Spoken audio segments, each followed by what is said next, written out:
My name is Carmen Reynolds, I'm 29, and this is the text that ended a 20-year friendship. You wouldn't really fit in with the crowd anyway, Carmen. I read it under my kitchen light, phone trembling in my hand, the screen glow icing over everything I thought I knew. Hours earlier, I'd already swallowed the first blow. Symmetry and aesthetic and capacity. The pretty words Olivia Wallace used to tell me I was no longer her maid of honor. Now this. Not even invited. 20 years of secrets in a blanket fort.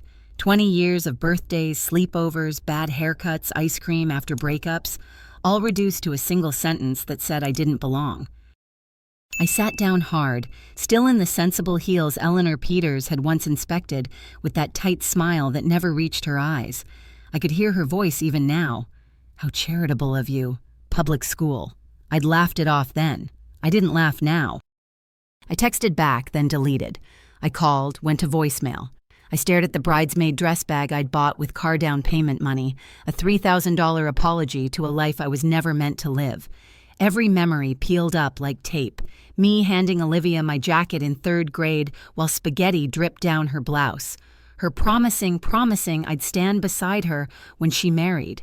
The way she started saying our circle after Jason Peters slid a 7-carat ring onto her hand. Who hurt me? Olivia did. With help. The Peters name. The rooms where my job, my shoes, my entire ordinary life were something to be managed. My phone buzzed with a group text.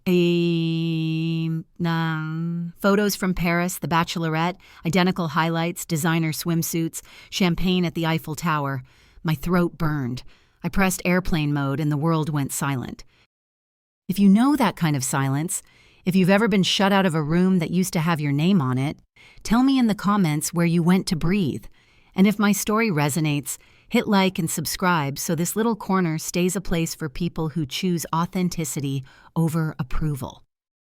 I didn't sleep. By morning, my pillowcase was stiff with salt. At work, my principal's voice was gentle. Too gentle. Take a break, Carmen. That night, an ad flickered across my laptop. Eco-retreat in Costa Rica. Disconnect to reconnect. The ocean in the photo wasn't glossy. It looked honest. I booked it. 7 days at Playa Serena, leaving the day before the wedding. At the airport, I texted my family. Going on airplane mode now. Love you. When the plane lifted, a weight did too. No more Olivia, no more Eleanor, no more measuring my worth against a guest list. I didn't know that while I floated in warm, clear water, the $200,000 wedding would start to crack. Rain, a hangover, a prenup, and that 47 missed calls would be waiting when I finally turned my phone back on. The night after I booked that flight, I lay awake replaying every step that had led me here. My mind kept looping back, not to the moment I pressed confirm on the airline website, but to the first warning signs, the subtle ways Olivia had started slipping away long before she cut me entirely. At first, I told myself distance was normal. She was at the Collins Institute in New York. I was at State University. Of course, our lives looked different. But the Olivia who used to sprawl across my bedroom floor in sweatpants, sketching outfits on loose-leaf paper, came home with a new cadence in her voice. She started dropping names I'd never heard. Designers, benefactors, European royals, and laughing that careful, rehearsed laugh that never touched her eyes. Still, I clung to the old Olivia, the one who cried on my couch during her parents' divorce, the one who swore we'd be each other's maids of honor, no matter what. When Jason Peters entered the picture, I tried to celebrate with her, but every update about him felt like a brick wall rising between us. By the time of the engagement party, I was already shrinking inside myself. I'll never forget stepping onto the Peters estate lawn in my Nordstrom rack dress. The air smelled like roses and wealth. Everywhere I looked, people sparkled. Diamond cuffs, champagne flutes catching the sunset. Olivia spotted me, called me my oldest friend, in a tone that made it sound like I belonged in a nursing home instead of beside her. And then Eleanor Peters approached. Perfect hair, spine like steel. She looked me over the way a jeweler might appraise a flawed stone. "So you teach at a public school?" she asked, as if I'd confessed to cleaning sewers. "Yes, 3rd grade," I said, trying to keep my voice steady. "How charitable of you." Her eyes flicked to my shoes. Though I imagine the salary must be challenging, those look comfortable. I wanted the floor to open and swallow me. My heels, scuffed from chasing 8-year-olds on field trips, suddenly felt like neon signs announcing I didn't belong. I smiled anyway, but something inside me cracked. Later that night, Olivia pulled me into a bedroom away from the crowd. Her eyes lit up for once. "I want you to be my maid of honor," she whispered. For a second, the world steadied.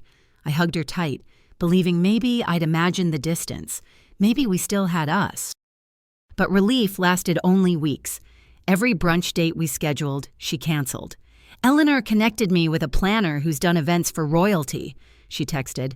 Her bridal party swelled with new names, slender models, daughters of CEOs. I struggled even to keep them straight in the group chat. Then came the dress, $3,000, a sum that gnawed at me every time I looked at my savings account.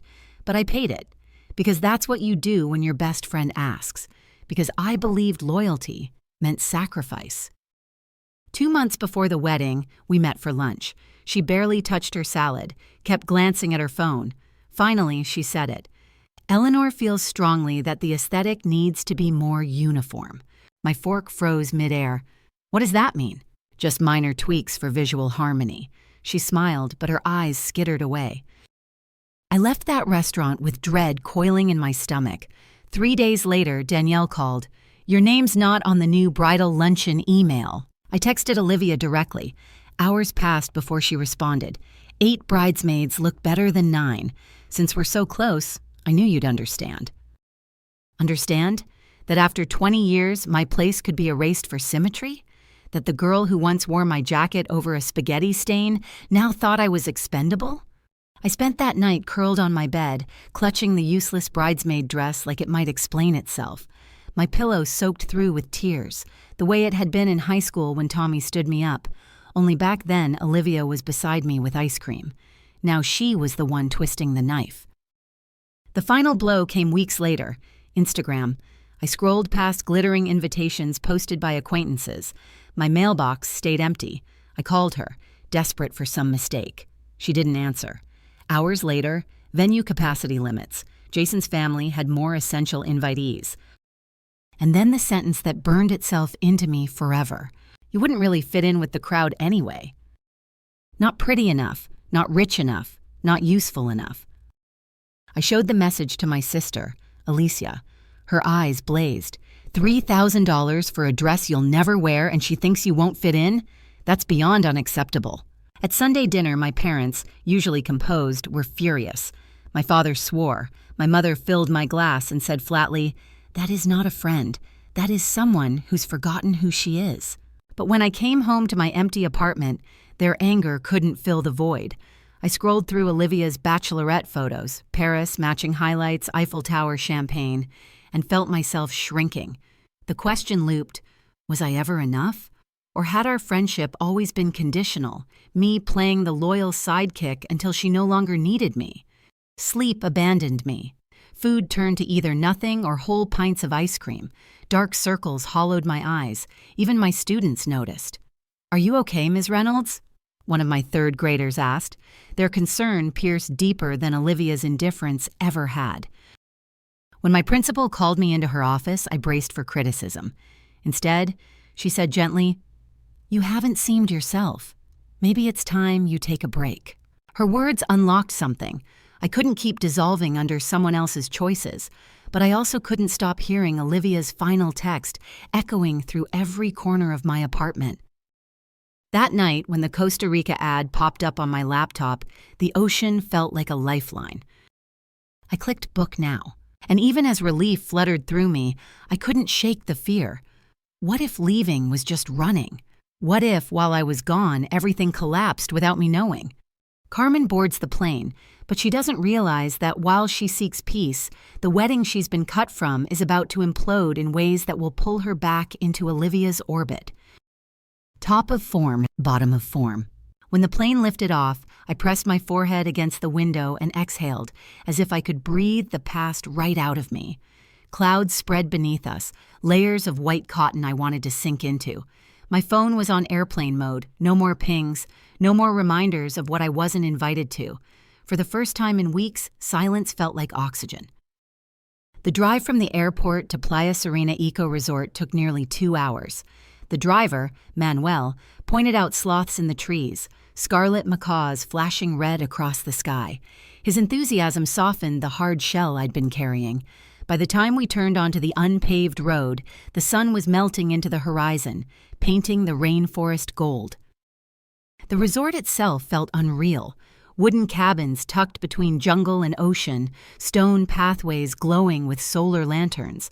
The manager, Lucia, handed me a coconut with a straw and said simply, "From here," touching her heart.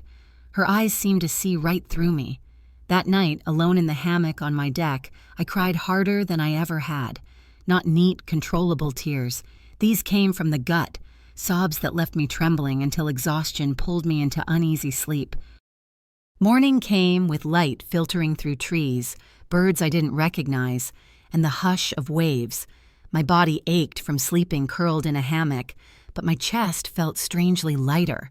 Lucia had mentioned a 7 a.m. yoga class, and without thinking too much, I walked toward the open-air platform. The instructor, Elena, asked us to set an intention. Close your eyes. Notice what you want to release, what you want to invite. I closed mine, and Olivia's face appeared immediately. 2 decades of laughter and secrets, and that text, "You wouldn't fit in." My fists clenched on the mat. Elena's voice floated over us. Acknowledge the pain, breathe into it, then imagine it dissolving with each exhale. I inhaled, exhaled. For a moment, the words loosened something. By the end, as we lay in stillness, she whispered, "The people meant to walk with us will stay. Those who leave make room for better companions." At breakfast, I sat alone, pushing papaya around my plate. An older woman with kind eyes approached. "First time in Costa Rica?" she asked. Her husband hovered beside her. "Yes," I said, bracing for small talk. "I'm Margaret, this is Robert, mind if we join?" Against my instinct, I nodded. Within minutes, Margaret tilted her head, studying me. "Forgive me, dear, but you look like someone carrying a broken heart." Normally, I would have deflected. Instead, I admitted, "Not romantic, friendship, my best friend of 20 years cut me from her wedding." Robert shook his head. "Then she wasn't your friend." Margaret reached across the table and squeezed my hand. "We've been married 40 years. Want to know the secret? Choosing each other again and again, even when it's hard. Anyone who stops choosing you wasn't truly choosing you in the first place." Their words sank into me like medicine I hadn't known I needed. That afternoon, I joined a group hike to a waterfall. Our guide, Sophia, had hair braided with bright threads. She led us through the rainforest, pointing out orchids and howler monkeys. At the base of the falls, mist cooling our skin, she sat beside me. "You're traveling alone?" she asked. "Yes," needed to clear my head. She nodded. "I once had a friend who betrayed me with my boyfriend. The pain, it nearly destroyed me. But time, distance, forgiveness healed me. Not for her, for me. Because anger was poisoning only me." She skimmed her fingers through the pool. "Start by putting down the weight for moments at a time, then hours, then days." I stared at the cascade, water pounding into stone, and thought about the way anger had been pounding inside me. Could I let it ease, even for a minute? That evening, I joined Margaret and Robert again for dinner, along with 2 other travelers. Robert told stories about losing luggage in Paris, about misreading train schedules in Italy. For the first time in weeks, I laughed, real laughter that shook loose some of the darkness. When I returned to my cabin, I realized I'd forgotten to check my phone all day. It was still in airplane mode, tucked at the bottom of my bag. The next morning, I planned to finally connect to Wi-Fi, to let my family know I was alive. But as I walked to the lodge, I saw a sign advertising a boat trip to a cove where sea turtles nested. Without thinking, I signed up. Hours later, I was snorkeling in water so clear it felt like glass, colorful fish darting inches from my hands. On the deserted beach, eating fruit from woven baskets, I realized I hadn't thought about Olivia in hours. That night on my deck, the sun melted into the Pacific, orange, pink, violet. I felt something shift inside me. My worth wasn't hers to decide, not Eleanor's, not Jason's, not even Olivia's. My worth was mine. Still, the pain hadn't vanished. That night I dreamed of Olivia in her wedding dress, walking into the ocean. The gown billowed, heavy, as water rose around her. I screamed her name, but she kept walking until the sea closed over her head. I woke gasping, heart racing, a cold sweat covering me. Morning light streamed through the window, but the unease clung to me like fog. Shaken, I extended my stay by 3 more days. I sent my family a brief email. All is well, needed more time. Those extra days became a gift. Sunrise swims where the ocean lifted me weightless. Afternoons journaling in the shade. Evenings writing gratitude lists. 3 small things each day that had nothing to do with Olivia. Fresh mango, the sound of waves, Margaret's laugh. Slowly, the loop of you wouldn't fit in, lost its sharp edge. On my last morning, I sat on the beach watching the sky turn gold. Lucia walked over and tied a woven bracelet around my wrist. "A reminder," she said softly. "The ocean always changes. So do we." Her words settled in me like a promise. But even as I packed my bag, an uneasiness stirred. The dream of Olivia sinking under the waves haunted me. Somewhere back in Connecticut, she was preparing to walk down an aisle in a world that had erased me. I didn't know then how close she was to drowning. While Carmen embraced healing in Costa Rica, Olivia's wedding day approached, rain, prenup, and betrayal waiting like storm clouds. The morning of Olivia's wedding was supposed to be flawless. That's what the planners had promised. A sunset ceremony on the manicured lawn, the Long Island Sound glittering in the background, florals in perfect harmony with the season. Instead, thunder cracked over Greenwich, and rain poured down in sheets, drenching the $200,000 setup before guests even arrived. Eleanor Peters' voice sliced through the bridal suite. "This is completely unacceptable. I hired the best in the business." The wedding planner, a woman who'd staged galas for celebrities, barely flinched. But Jason sneered, "Best in the business? Clearly an exaggeration." Olivia sat in the makeup chair, stiff as the bobby pins digging into her scalp. The chatter of her bridesmaids only deepened the nausea twisting in her stomach. Tiffany Blackwell, Jason's cousin, pouted at her bouquet. "These peonies are 1 shade too pink. They clash." Genevieve Montgomery tugged at her bodice. "My dress feels tighter than it did at the fitting. Someone botched the alterations." Their complaints buzzed around Olivia like gnats. Not one of them reached for her hand. Not one asked if she was okay. These weren't the girls who'd built forts in the woods or whispered secrets under blankets. They were placeholders chosen for their Instagram aesthetics, curated to match Jason's world. The door opened, perfume and judgment sweeping in. "Eleanor, the ceremony is moving indoors," she announced. "I've ordered new florals. The ballroom will suit the Peters name better than wet lawn chairs." Olivia's voice rose, thin and strained. "But I planned everything for the light, the gardens." "Well, that's clearly not happening," Eleanor cut her off. "You should be thanking me. These new arrangements are $12,000 each." 12,000, the number landed like a stone. Olivia wanted to scream, to claw back the control she'd traded away piece by piece. Instead, she whispered, "You changed the flowers without asking." Eleanor's eyes narrowed. "Darling, this event reflects on our family. We cannot risk wilting stems in photographs." Jason arrived then, sunglasses hiding bloodshot eyes, swaying slightly. "Hair of the dog," he muttered when Olivia hissed, "You've been drinking?" His shrug was careless. "Only way to survive this circus." "Our wedding isn't a circus," she whispered. "Let's be honest, Olivia. It stopped being about us months ago. This is a Peters obligation." The words sliced. She looked at him, truly looked, and saw irritation where affection should be. Saw a man already gone, tethered only by his family's expectations. Her parents arrived at the venue, dressed and proud, only to be told they'd been seated in the 3rd row, behind the Peters family, behind donors and political allies. Her father's jaw clenched. "We're the bride's parents." "Take it up with Mrs. Peters," the assistant said coldly. By the time Olivia escaped to the wood-paneled library, her veil felt like a noose. She clutched her skirts, breathing shallow, when Jason looked up from his phone. "Did you sign the updated prenup?" he asked. Her stomach dropped.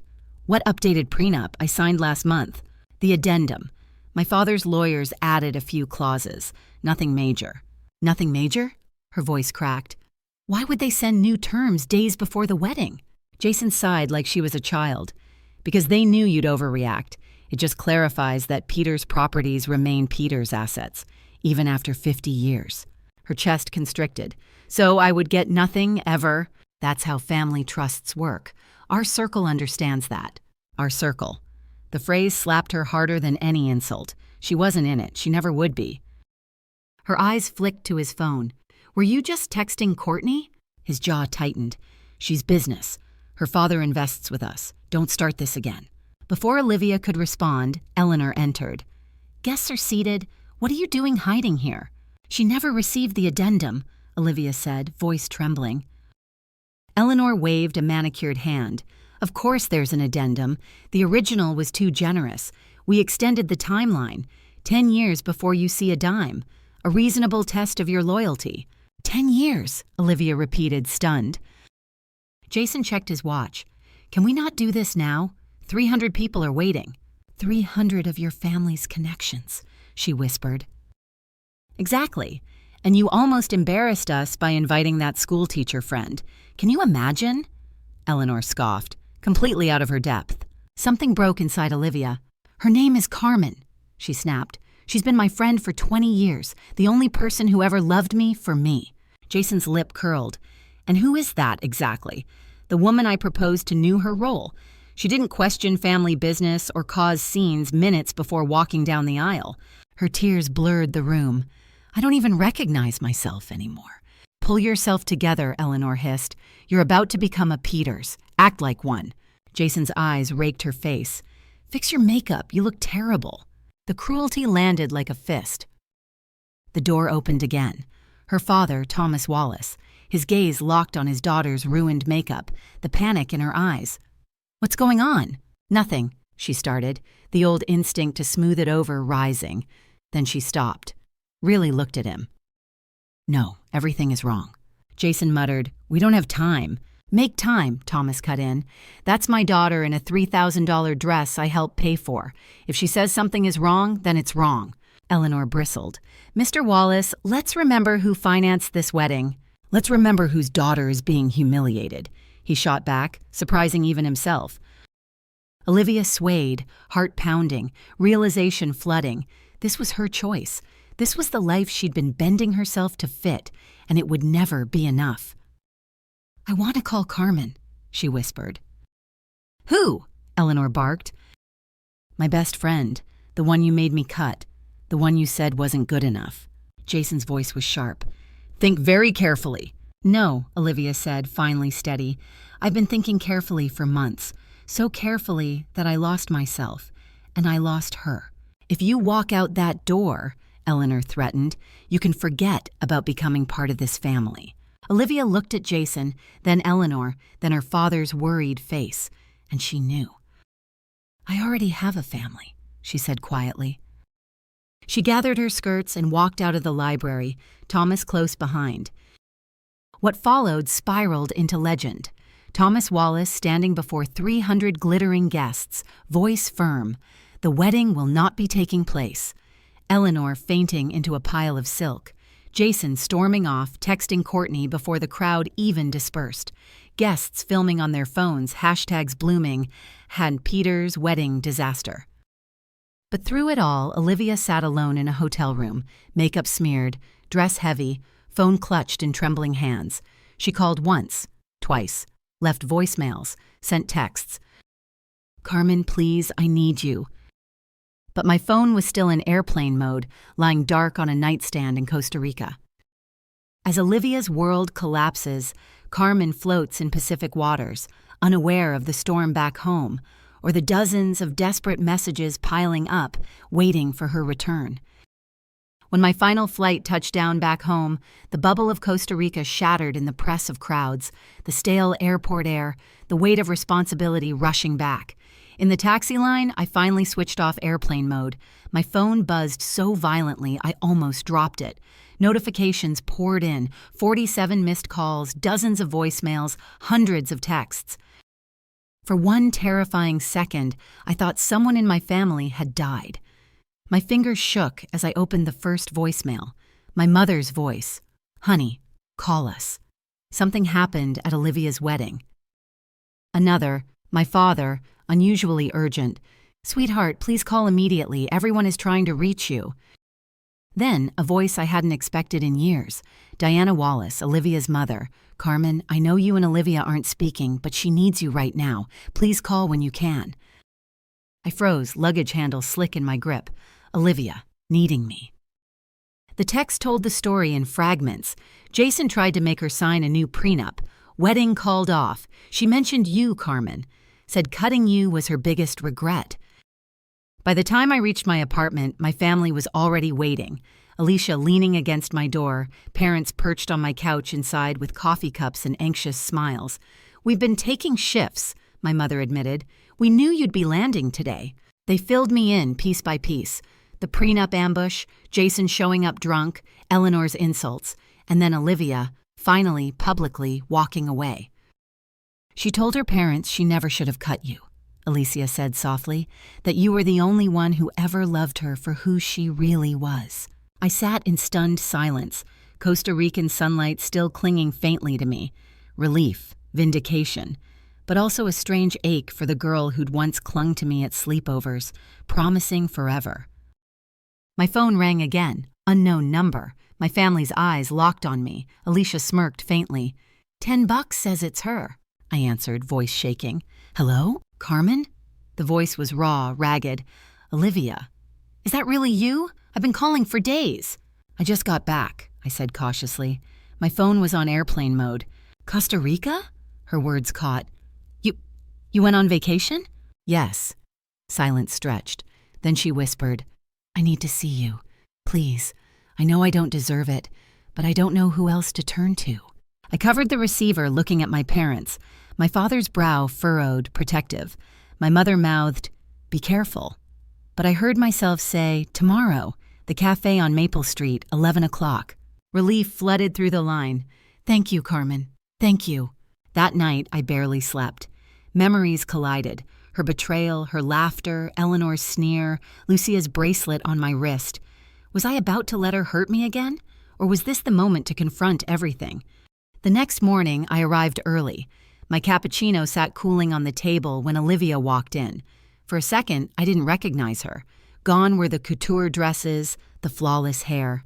She wore jeans, a plain sweater, her curls loose and unstyled. Her eyes were swollen, rimmed red. She froze, then crossed the room slowly. "Thank you for coming," she whispered, sliding into the chair across from me. "I wouldn't have blamed you if you hadn't." "I almost didn't," I admitted. "My family thinks I'm crazy." "They hate me now," she said, voice cracking. "They're protective," I corrected. "But Olivia, you hurt me deeply." Her hands trembled as she gripped the teacup. "I know. I don't even know where to begin apologizing. I became someone I don't recognize, and I treated the people who truly cared like they were disposable, especially you." "Why?" My voice was sharper than I intended. Why was 20 years suddenly not good enough? Her eyes filled. "It wasn't about you not being enough. It was me. I wasn't enough. Jason's world, his mother. She made me feel like everything about me needed improvement. My clothes, my friends, my background. I thought if I just listened, I'd finally belong. And you believed her," I said flatly. I wanted to. Every nod from her felt like approval. Every hint she dropped, I followed. Until I didn't even notice I was cutting you out completely. And when I did notice, I convinced myself it was temporary, just until the wedding. She swallowed hard. "I knew how much it would hurt you, and I did it anyway." Silence stretched, heavy and raw. Finally, I asked, "What happened at the wedding? Tell me in your words." She recounted everything: the rain, the prenup, Jason's cruelty, Eleanor's control. By the time she got to Jason's casual, "You look terrible," her voice broke. Something snapped. I saw my whole life, 10 years, 20 years of never being good enough, and all I wanted in that moment was to call you, but I couldn't, because I'd thrown you away. My throat tightened. Against my will, a thread of compassion tugged. "Where did you go?" she asked quietly. "Your mother said Costa Rica, but that's all." I told her about the ocean, the hammock, Margaret and Robert, Sophia's words about forgiveness, about realizing my worth wasn't hers to decide. As I spoke, her eyes widened with something like recognition. "That's exactly what I need," she murmured. "Somewhere to figure out who I actually am after being who everyone else wanted." I studied her across the table, the undone hair, the trembling hands, the broken shell of the girl I once knew. "My worth isn't determined by your assessment," I said carefully, "not diminished by rejection, not validated by acceptance." She flinched but nodded. "You've always known who you were. I envied that, even while I lost myself." The server refilled our cups, breaking the tension for a moment. Olivia whispered, "I can't ask you to forgive me. I just hoped we might rebuild, slowly, with boundaries." I thought of Sophia at the waterfall. Time, distance, forgiveness, not for her, but for you. Finally, I said, "Maybe we can try a new kind of friendship. Not what we had, but something honest." The relief on her face was almost painful to watch. "That's more than I deserve, but I'd like that." We sat in silence, the clatter of dishes around us, the hum of conversations we weren't part of. For the first time in months, I felt the possibility of something other than bitterness. Yet as we stood to leave, her phone buzzed. She glanced at it, face paling, Jason's name on the screen. Her eyes darted to mine, panic flickering. "He's not done with me," she whispered. "His family isn't either." Olivia's words hung between us. Jason and the Peters weren't finished. Whatever came next would test whether forgiveness could hold or whether the storm would pull us both under again. Olivia silenced the phone and slid it back into her purse. For a moment, the cafe felt suspended. The clink of cups, the hiss of the espresso machine, the chatter of strangers, all background to the raw truth sitting across from me. "They won't stop," she whispered. "Jason's already smearing me. His mother's calling it a breakdown. They want to bury me under their version of the story." I watched her shoulders curl inward, as if bracing for another blow. For years, I'd been the one absorbing her fears, patching over the cracks, but this time, I didn't rush to promise comfort. Instead, I remembered Costa Rica, Margaret's hand on mine, Sophia at the waterfall, Lucia tying the bracelet. The ocean always changes. So do we.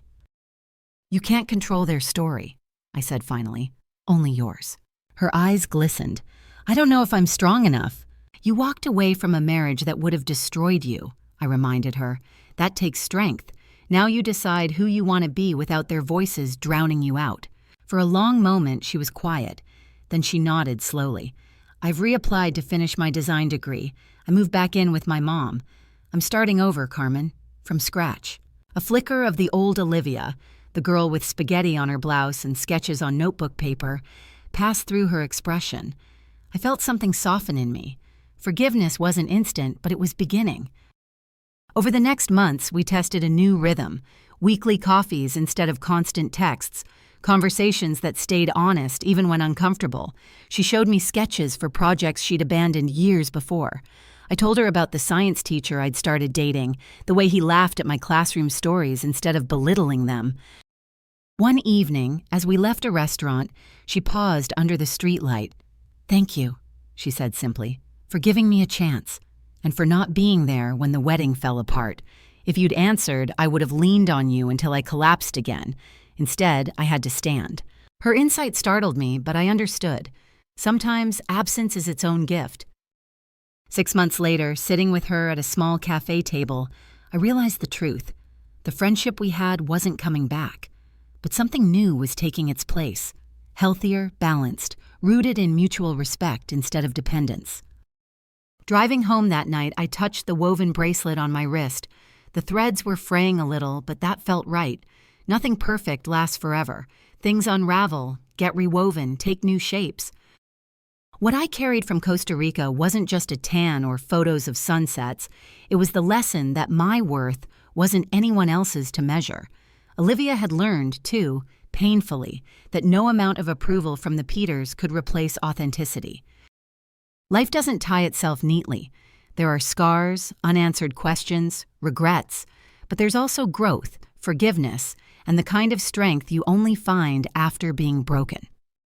If you've ever had a friendship that had to break before it could rebuild, or faced rejection that turned out to be a doorway instead of an ending, you know what I mean. And if my story resonated with you, I invite you to share your own in the comments. Where did you find your strength when someone you trusted made you feel small? Hit that like button, subscribe, and join me here for more stories about finding light through life's storms. Because your worth is inherent. It doesn't depend on anyone else's ability to see it. Until next time, trust the journey, even when the path looks nothing like what you imagined.